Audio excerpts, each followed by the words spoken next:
বারাণসী এসছি আমরা ঘাটে এখন স্নান করতে, এরপরে স্নান করব, তারপরে যাব মন্দির মণিকর্ণিকা। এখানে এসছি আমরা।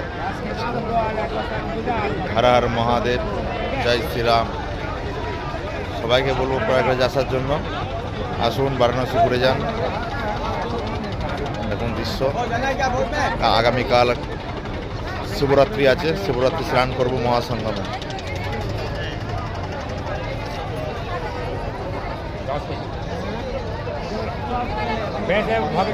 বারাণসী তুমি 10 কেজি কুমড়ো আর 1 বস্তা নিলে টমেটো 1100 হবে।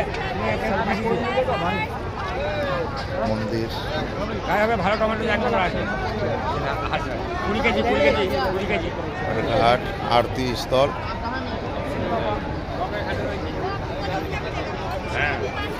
কাশি কাশি দারুণ দারুণ।